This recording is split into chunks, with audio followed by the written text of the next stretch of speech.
당신이 어떻게 나한테 이래? 이게 다 뭐야? 죽어서도 편할 줄 알아. 내가 다 폭로할 거야. 오늘도 청춘예찬에 찾아와 주신 여러분 진심으로 감사합니다.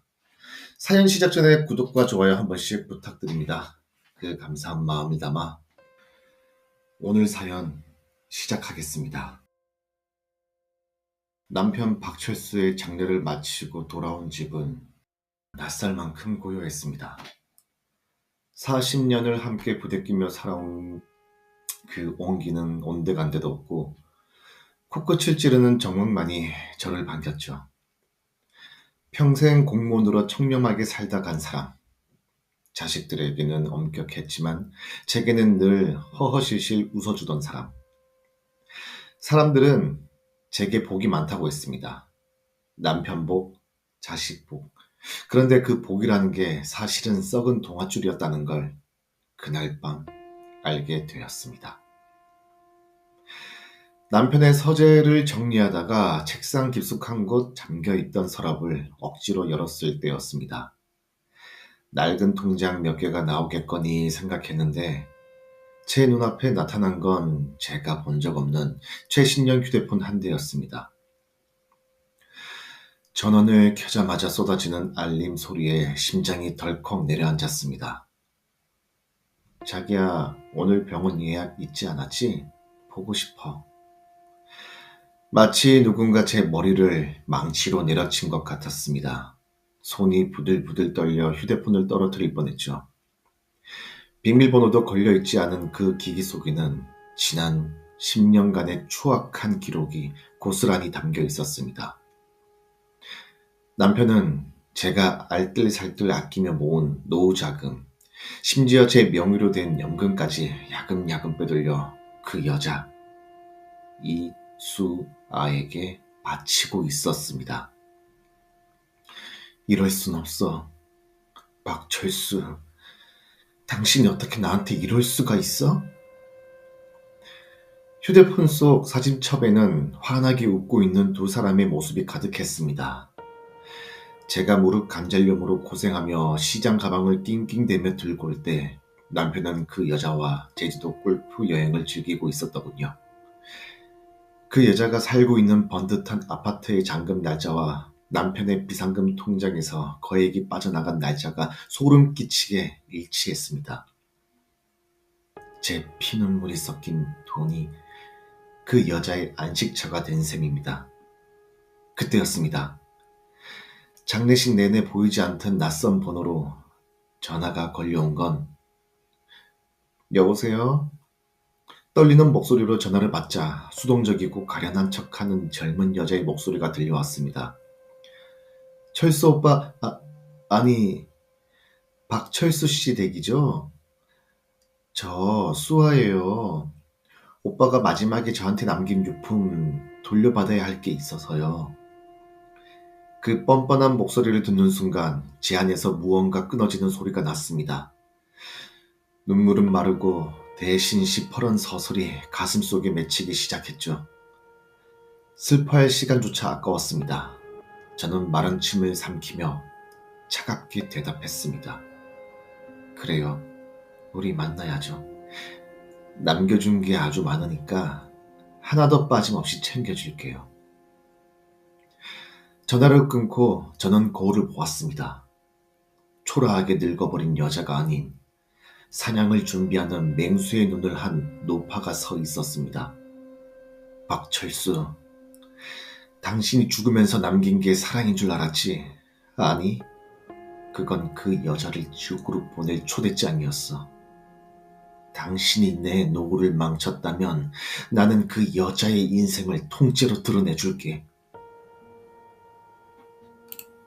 거실 테이블 위에는 남편의 영정사진 대신 그가 숨겨두었던 비밀 휴대폰과 정체 모를 서류 뭉치를 놓여 있었습니다.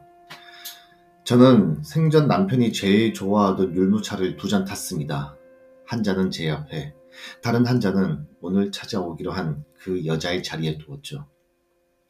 찻잔에서 올라오는 뜨거운 김이 제 안경 너머 시야를 흐릿하게 만들었지만 제 정신만큼은 그 어느 때보다 서슬 퍼렇게 날이 서 있었습니다.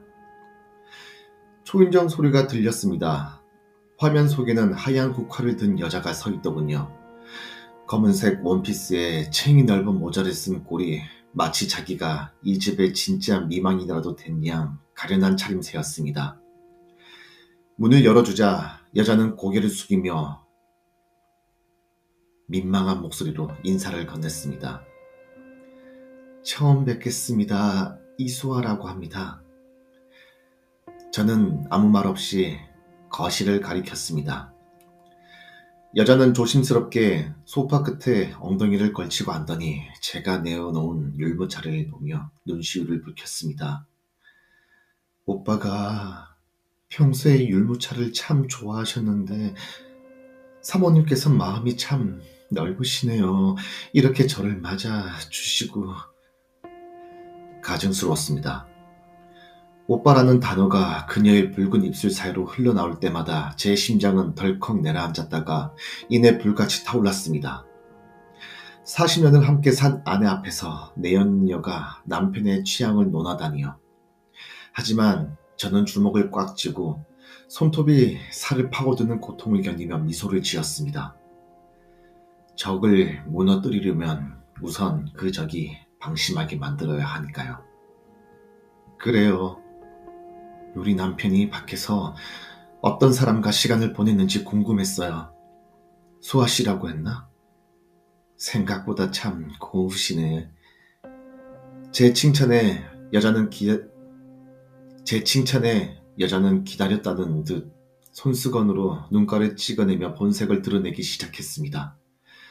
그녀는 가방에서 정성스럽게 코팅된 종이 한 장을 꺼내 테이블 위에 올렸습니다. 사실 철수 오빠가 가시기 전날 저한테 이걸 남기셨어요. 이건 오빠의 마지막 뜻이에요. 제가 오빠 인생의 유일한 안식처였다면서 지금 제가 살고 있는 아파트와 남은 상가 지분을 저에게 증여한다는 유언장이에요. 공증까지 받으려 했는데 갑자기 가시는 바람에. 유언장. 남편의 피체가 분명한 그 종이에는 제 이름은 단 한자도 없었습니다. 오로지 이 여자의 이름과 집원, 그리고 넘겨줄 금액만 빼곡했죠. 제가 아침마다 뼈마디가 쑤시는 걸 참으며 파출부 일을 나가고 남편 뒷바라지를 위해 헌신했던 세월이 그 종이 한 장에 부정당하는 기분이었습니다. 피가 거꾸로 솟는다는 게 이런 기분일까요? 머릿속에서 웅 하는 이명이 들리고 눈앞이 아찔했습니다. 증여, 상가 지분까지? 박철수 씨가 참 통이 컸네. 사모님, 저도 오빠가 가시고 너무 힘들어요. 하지만 이건 죽은 사람의 마지막 소원이잖아요.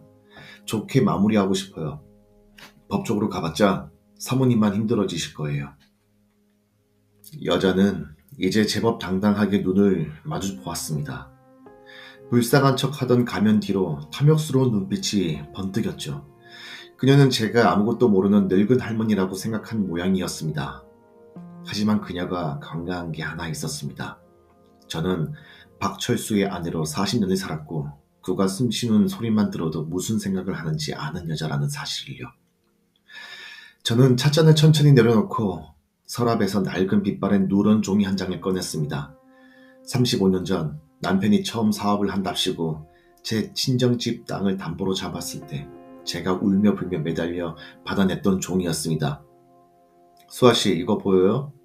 우리 남편이 젊을 때 크게 사고를 한번 쳤거든. 그때 내가 이혼해 주겠다고 하니까 무릎 꿇고 빌면서 써준 거야. 향후 발생하는 모든 재산과 수입에 대한 권리를 아내 임순자에게 위임하며 아내의 동의 없는 모든 금전거래는 무효한다는 재산권 위임 각서. 여자의 얼굴에서 핏기가 가시기 시작했습니다. 저는 말을 이었습니다. 공증. 우리 남편은 이미 30년 전에 나한테 모든 걸 넘긴 사람이야. 자기가 가진 게 없는데 누굴 중요해? 그리고 수아 씨가 살고 있는 그 아파트, 내 인감도장 도용해서 대출받아 산 거더군. 그거 형사 고소 들어가면 수아 씨는 증여가 아니라 작물취득의 사문서 위조 공범이 되는 거야, 알겠어? 여자의 손이 파르르 떨렸습니다. 아까 제가 느꼈던 그 떨림이 이제는 그녀에게 옮겨간 것이죠. 저는 그녀의 앞에 놓인 율무차를 바닥에 쏟아버렸습니다. 더러운 입으로 우리 남편 부르지 마. 그리고 내 돈으로 산 아파트에서 당장 짐 싸서 나가. 법대로? 그래, 한번 끝까지 가보자고. 누가 진짜 지옥에 간지. 여자는 도망치듯 집을 빠져나갔습니다. 하지만 이건 시작일 뿐이었습니다. 그녀가 남편의 돈을 단순히 받아 쓴 게 아니라 남편을 가스라이팅해서 제 노후 자금을 조직적으로 빼돌렸다는 증거가 제 휴대폰 속에 가득했으니까요. 저는 거실에 홀로 앉아 남편의 영정사진을 뚫어지게 쳐다보았습니다. 여보, 당신이 그 여자한테 준 건 선물이 아니야. 당신과 그 여자가 같이 찰 수갑이지. 여자가 폭풍처럼 휩쓸고 간 거실에는 엎질러진 율무차의 달큰하고도 끈적한 냄새만이 남아있었습니다. 저는 떨리는 손으로 찻잔을 치우다 그만 바닥에 주저앉고 말았습니다. 각서 한 장으로 기를 죽이긴 했지만 가슴속에서 일렁이는 분노와 허망함은 쉽사리 가라앉지 않았죠. 그때 현관문이 열리며 아들 준혁이가 들어왔습니다. 엄마, 아직 안 주무시고 바닥에 왜 이래요? 준혁이는 제 앞에 흩어진 찻잔 파편과 젖은 바닥을 보며 놀라 달려왔습니다. 아버지를 세상에서 가장 존경한다던 아들, 아버지처럼 고든 공무원이 되겠다고 밤낮으로 공부하던 그 착한 아들에게 아버지의 추악한 뒷모습을 보여주는 게 맞는지 수만 번 고민했습니다. 하지만 저는 이제 혼자 감당하기에 너무 지쳐 있었습니다. 준혁아, 이것 좀 봐라. 저는 테이블 위에 놓인 남편의 비밀 휴대폰과 내연녀가 두고 간 위조 유언장을 아들에게 내밀었습니다. 준혁이는 처음엔 영문을 모르겠다는 표정이었지만 휴대폰 속 사진과 대화 내용을 확인해 내려가며 얼굴이 하얗게 그리고 다시 파랗게 질려갔습니다. 이게 다 뭐예요? 아버지 휴대폰 맞아요? 그럴 리가 없는데? 우리 아버지가 그럴 분이 아닌데? 준혁이는 믿을 수 없다는 듯 휴대폰을 쥔 손을 부들부들 떨었습니다. 아들의 눈에 눈물이 고이는 걸 보며 제 가슴도 미어지는 것 같았죠. 하지만 저는 아들의 어깨를 단단히 잡았습니다. 나도 믿기 싫었다. 하지만 이게 현실이야. 네 아버지가 이 여자한테 넘겨준 아파트, 상가 지분, 그거 전부 네 등록금 맡기고 내가 파출부 나가면 모은 네 결혼 자금이었다. 그런데 이 여자는 이제 내 집까지 내놓으라고 협박을 하는구나. 아들은 한참을 멍하니 있다가 갑자기 휴대폰을 낚아채듯 들고 거실을 서성거렸습니다. 아버지를 향한 존경심이 거대한 배신감으로 변하는 순간이었습니다. 엄마, 걱정하지 마세요. 저 아버지가 남긴 기록들 하나도 빠짐없이 다 분석할 거예요. 제가 법학 공부 괜히 한 줄 아세요? 이 여자 단순히 돈만 챙기는 게 아닐 수도 있어요. 준혁이는 밤을 새워 휴대폰 속 계좌 이체 내역과 메시지를 대조하기 시작했습니다. 그리고 새벽녘 아들은 경악스러운 사실을 찾아냈습니다. 이수아라는 여자가 접촉한 인물이 우리 남편뿐만이 아니었던 겁니다. 남편의 메시지함 깊숙한 곳, 삭제된 줄 알았던 클라우드 저장소에는 그녀가 다른 재력가 노인들과 주고받은 은밀한 대화와 송금 내역이 줄줄이 엮여 있었습니다. 엄마, 이 여자 단순한 내연녀가 아니에요. 꽃뱀이라고 하죠. 은퇴한 고위직 공무원이나 재산 있는 홀몸 노인들만 골라서 접근하는 전문 사기꾼 같아요. 아버지도 그중 한 명이었던 거고요. 심장이 덜컥 내려앉았습니다. 내 남편이 바람을 피운 것도 모자라 그런 사기꾼의 먹잇감이 되어 평생 모은 재산을 헌신짝처럼 내던져졌다니 억울함에 뒷목이 뻣뻣해졌습니다. 하지만 준혁이의 눈빛은 달랐습니다. 슬픔은 사라지고 차가운 이성이 그 자리를 채우고 있었습니다. 이 여자 아버지 명의로 제3금융권 대출까지 받았어요. 엄마 인감이랑 아버지 위임장 위조해서요. 이건 명백한 범죄예요. 엄마, 우리 이 여자 그냥 내쫓는 걸로 끝내지 말아요. 아버지가 눈이 멀어 바친 돈, 그리고 엄마의 명예, 제가 다 찾아올게요. 아들의 말에 저는 비로소 깊은 숨을 내쉴 수 있었습니다. 평생 남편 그늘 아래서 시키는 대로만 살던 순한 여자가 아니라 내 자식을 위해서라면 무엇이든 할 수 있는 어머니로서의 투지가 솟구쳤습니다. 그래 준혁아, 우리가 가만히 있으면 저 여자는 또 다른 누군가의 가장을 파탄내겠지. 네 아버지는 비록 어리석었지만 남은 우리는 똑똑해져야겠다. 저는 다음날 아침 아들이 뽑아준 수십 장의 증거 자료를 가방에 챙겨 넣었습니다. 그리고 예전에 시장에서 알게 된, 지금은 은퇴했지만 이 바닥 사정을 정통하고 있는 한 노인을 찾아가기로 했습니다. 내연녀 이수아의 실체를 더 깊이 파헤치기 위해 저는 이제 평생 발들여 본 적 없는 어두운 골목을 문을 두드리려고 합니다. 박철수, 당신은 죽어서 편할지 모르겠지만 나는 이제부터 전쟁 시작이야. 당신이 망쳐놓은 내 인생 내가 직접 돌려받을 테니까 똑똑히 지켜봐. 시장의 으슥한 골목 끝, 간판도 없는 낡은 사무실 안으로 들어섰습니다. 담배 연기가 자욱한 그곳에서 저를 맞이한 건 강 실장이라 불리는 칠순의 노인이었습니다. 그는 제 아들이 찾아온 자료들을 훑어보더니 껄껄 웃으며 돋보기로 고쳤었습니다. 아이고 사모님, 이 여자 유명한 애네. 이름도 여러 개예요. 이수아, 이지은, 김미래. 노인네들 등쳐먹는 데는 아주 도같은 년이지. 근데 이번에는 임자를 제대로 만났네. 강 실장의 말에 따르면 이수아는 치밀했습니다.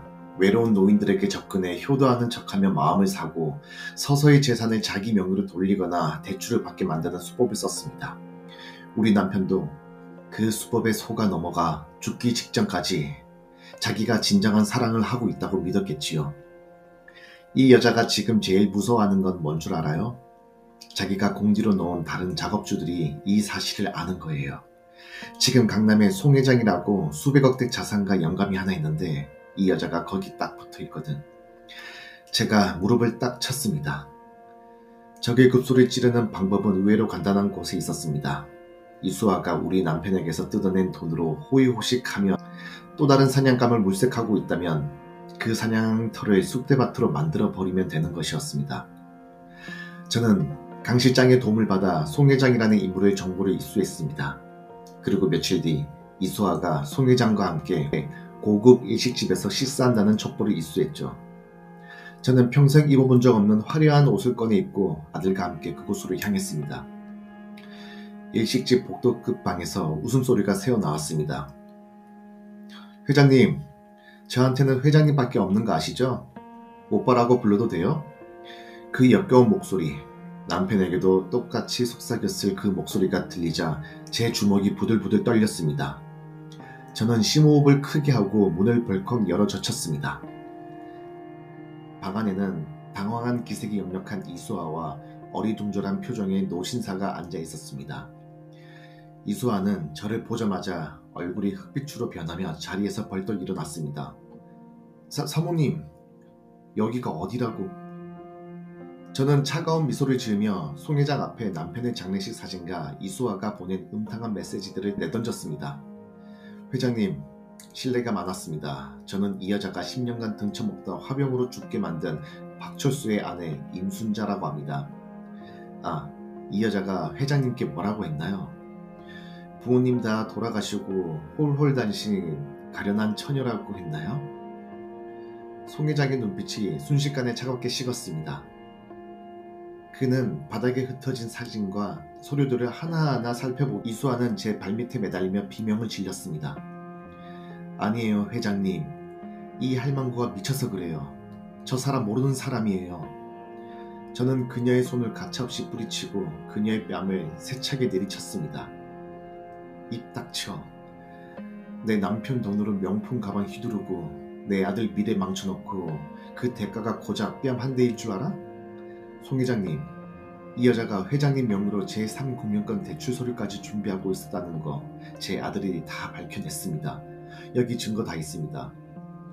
준혁이가 뒤이어 들어오며 노트북을 펼쳤습니다.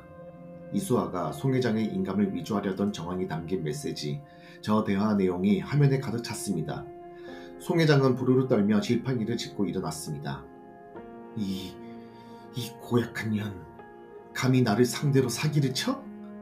송 회장의 비서들이 들어와 이수아를 끌어냈습니다. 그녀는 바닥을 긁으며 살려달라고 빌었지만 이미 버스는 떠난 뒤였습니다. 저는 멀어져가는 그녀의 비명소리를 들으며 비로소 가슴속 묵은 체증이 내려가는 것을 느꼈습니다. 하지만 이건 복수의 절반일 뿐입니다.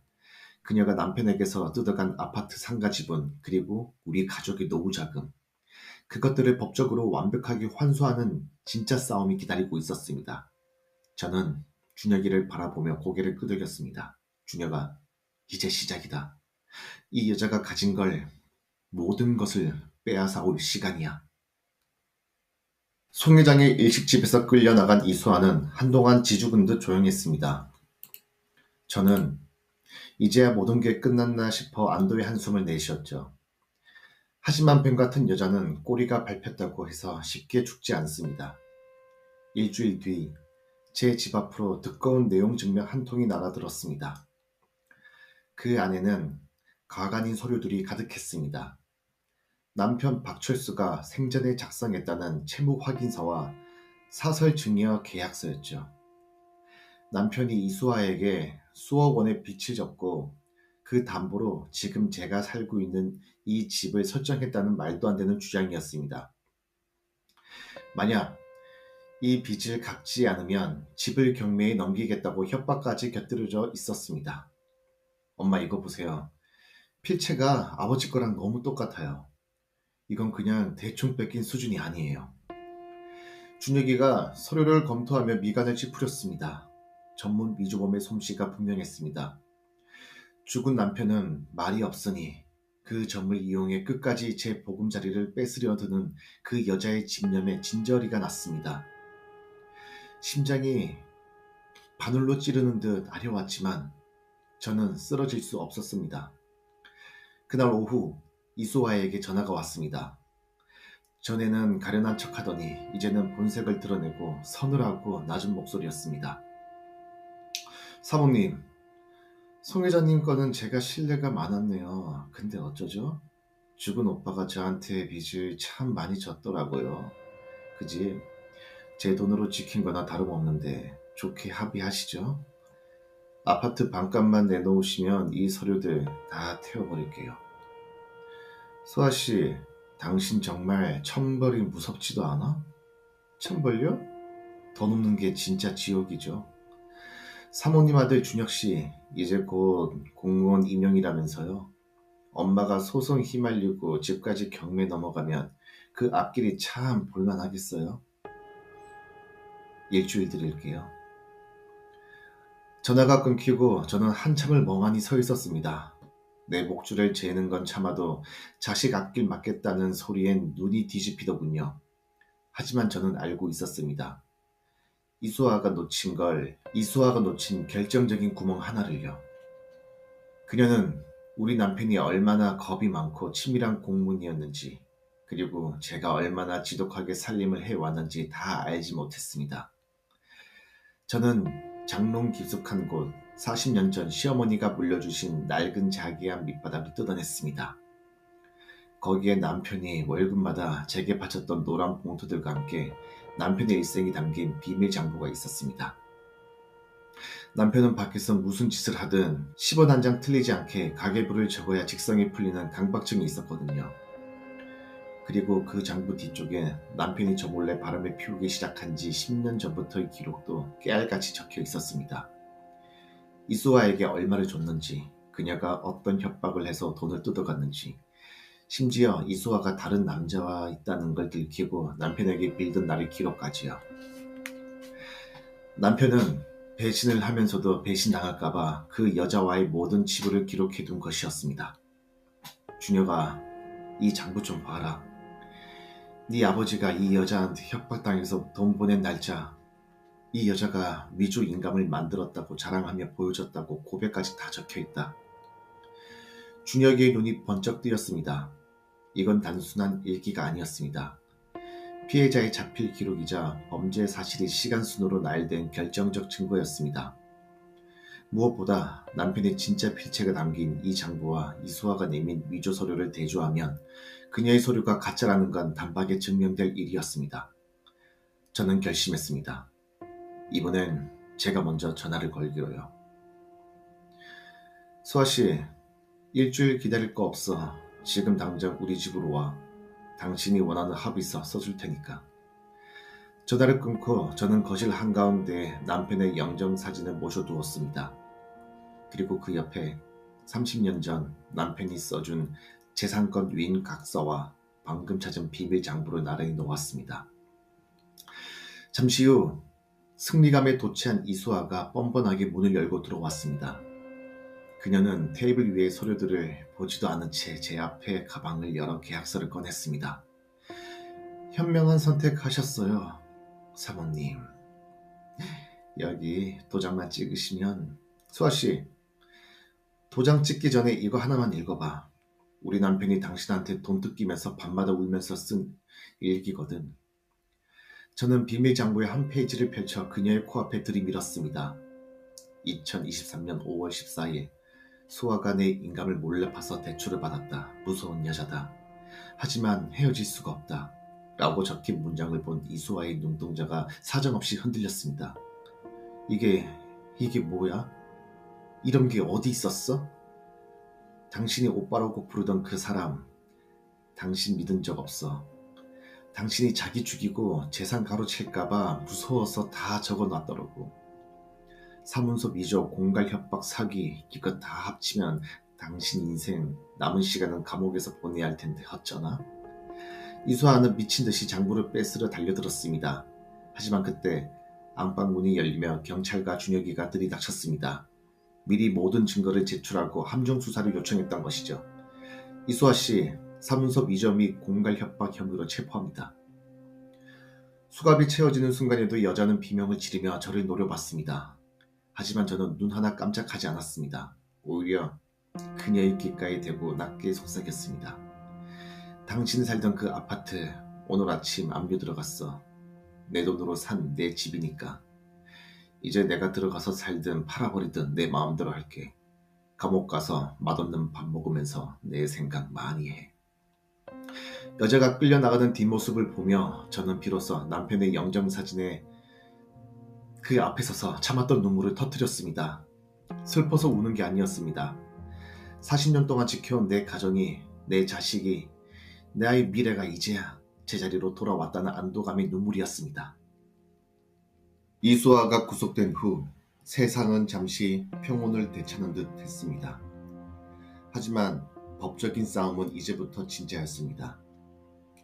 이수아는 유능한 변호사를 선임해 모든 혐의를 남편 박철수와 합의된 금전 거래였다고 주장하기 시작했습니다.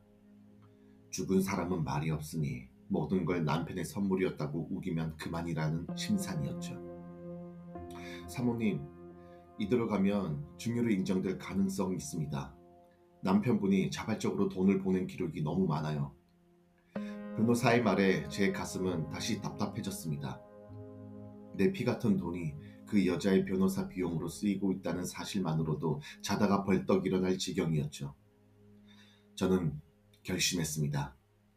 단순히 그녀를 감옥에 보내는 것에 그치지 않고 그녀가 가로챈 모든 재산을 한 푼도 남김없이 환수하겠다고요.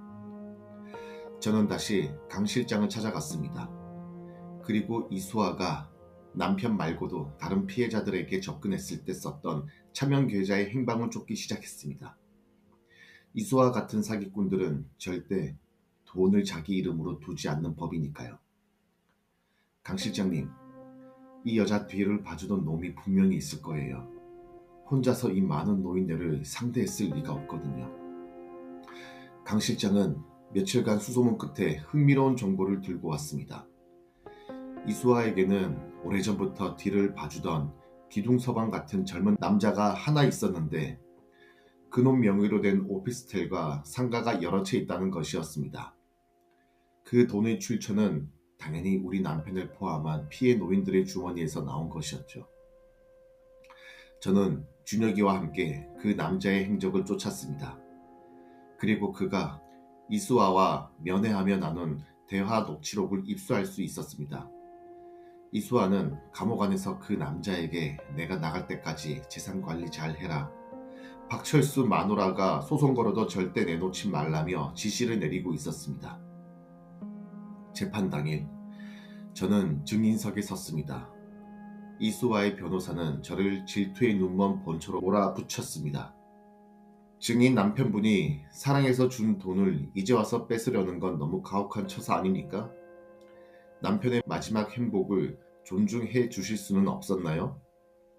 방청 객석에서 수근거리는 소리가 들렸습니다. 저는 천천히 고개를 들어 이수아를 바라봤습니다. 그녀는 비열한 미소를 지으며 저를 비웃고 있었죠. 저는 품 안에서 마지막 남은 녹음기 하나를 꺼냈습니다. 그건 남편이 죽기 일주일 전 병실에서 제가 몰래 녹음했던 남편의 마지막 참회였습니다. 순자야, 미안하다. 내가 그 여자한테 홀려서 우리 집 돈 다 갖다 바쳤어. 그 여자가 내 인감을 훔쳐서 대출받은 것도 알아. 근데 무서워서 말을 못했다. 내가 죽으면 네가 그거 다 꼭 찾아와라. 그 여자는 악마야. 남편의 떨리는 목소리가 법정에 울려 퍼지자 장례는 찬물을 끼얹 듯 조용해졌습니다. 이수아의 얼굴은 순식간에 잿빛으로 변했습니다. 죽은 자의 마지막 증언, 그것보다 강력한 증거는 없었습니다. 판사님, 제 남편은 죽기 직전까지 공포와 죄책감에 시달렸습니다. 이건 사랑이 아니라 착취입니다. 저 여자가 제 남편의 목숨을 갉아먹으며 세운 재산들, 단 한 푼도 저 여자에게 남겨둘 수 없습니다. 판결은 명쾌했습니다. 이수아의 혐의는 모두 유죄로 인정되었고 그녀가 차명으로 돌려놓았던 재산들에 대해서도 몰수 및 추징 판결을 내려졌습니다. 특히 제가 살고 있는 아파트에 걸려있던 가짜 채무는 무효로 판명났죠. 법정을 나오는데 이수아가 저를 향해 악을 썼습니다. 임순자, 너 이 할망구, 내가 나가면 가만 안 둘 줄 알아. 저는 멈춰서서 그녀를 똑바로 쳐다보며 말했습니다. 당신이 나올 때쯤이면 나는 더 건강하고 행복하게 살고 있을 거야. 당신이 뺏으려던 내 돈으로 당신의 망치려던 내 아들과 함께. 그러니 부디 오래오래 살아서 당신이 잃은 게 뭔지 똑똑히 기억해. 저는 아들의 손을 꼭 잡고 법원 계단을 내려왔습니다. 눈부신 햇살이 쏟아지고 있었습니다. 40년 만에 처음으로 저는 박철수의 아내가 아닌 임순자라는 제 이름으로 숨을 쉬는 기분이 들었습니다. 법정 싸움이 마무리되고 이수아의 차명 재산들까지 모두 압류 절차에 들어갔다는 소식을 들었을 때 세상이 떠나갈 듯 기쁠 줄만 알았습니다. 그런데 막상 집으로 돌아온 혼자 식탁에 앉으니 제 가슴 한구석은 여전히 시리고 허전했습니다. 되찾은 돈은 통장에 숫자로 찍혀 있었지만 그 돈을 모으기 위해 바쳤던 내 청춘과 남편에 대한 신뢰는 어디에도 보상받을 길이 없었기 때문입니다. 엄마, 이제 좀 쉬세요. 그동안 너무 고생하셨잖아요. 준혁이가 찾아와 제 손을 꼭 잡았습니다. 아들은 이제 번듯한 직장에 자리를 잡았고 제가 되찾은 재산 덕분에 더 이상 돈 걱정 없이 제 앞길을 갈 수 있게 되었습니다. 하지만 저는 압류한 이수아의 아파트와 남편이 남긴 상가 지분을 모두 처분하기로 결심했습니다. 그 건물들의 벽돌 하나하나에 남편의 배신과 그 여자의 탐욕이 묻어있는 것 같아 단 하루도 소유하고 싶지 않았거든요. 저는 부동산을 정리한 돈의 절반을 떼어 사별한 노인들을 돕는 재단과 홀몸 어르신들이 주거를 지원하는 단체에 기부했습니다. 남편이 죄를 짓고 모은 돈이라면 그 돈의 마지막 쓰임새라도 선해야 남편이 저승에서 조금이라도 덜 매를 맞지 않을까 하는 아내로서의 마지막 배려이자 제 마음의 짐을 덜기 위한 선택이었습니다. 아깝지 않으세요? 평생을 고생해서 모은 건데. 기부처 직원이 묻더군요. 저는 웃으며 대답했습니다. 돈이 사람을 먹여 살리는 줄 알았는데 나이 들어보니 돈이 사람을 갉아먹기도 하더군요. 이제는 그만 갉아먹히고 싶어서요.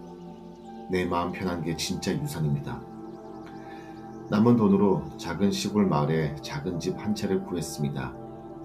남편의 손때가 묻은 가구들은 모두 버리거나 나누어 주었습니다.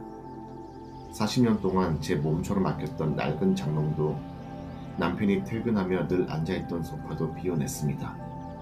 마지막까지 제 손에 남은 건 낡은 요리책 한 권과 아들의 어릴 적 사진첩, 그리고 제가 처음으로 제 돈으로 산 등산화 한 켤레뿐이었습니다.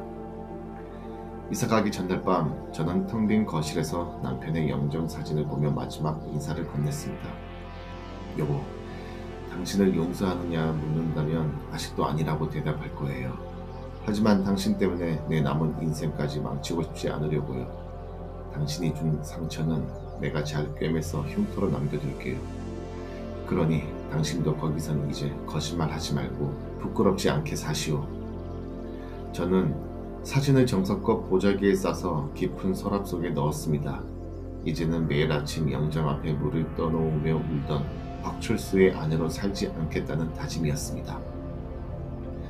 시골 마을의 아침은 도시보다 훨씬 일찍 찾아왔습니다. 창문을 열면 남편의 호박 섞인 잔소리 대신 싱그러운 풀냄새와 이름 모를 새소리가 저를 반겼죠. 처음에 적막함에 잠을 설치기도 했지만 이내 깨달았습니다. 이 고요함이야말로 평생 찾아 헤매던 자유였다는 것을요. 저는 매일 아침 운동화를 신고 마을 뒷산을 오릅니다. 굽은 허리를 펴고 산을 오르다 보면 제 다리 근육이 팽팽하게 긴장되는 게 느껴집니다. 남편 뒷바라지 하느라 내 몸 하나 굵을 줄 몰랐던 지난 세월에 대한 보상이라도 하듯 저는 제 몸의 감각에 집중했습니다. 정상에 서서 내려다보는 풍경은 그 어떤 보석보다 찬란했습니다. 오후에는 마을 회관에 나가 글을 배우기 시작했습니다.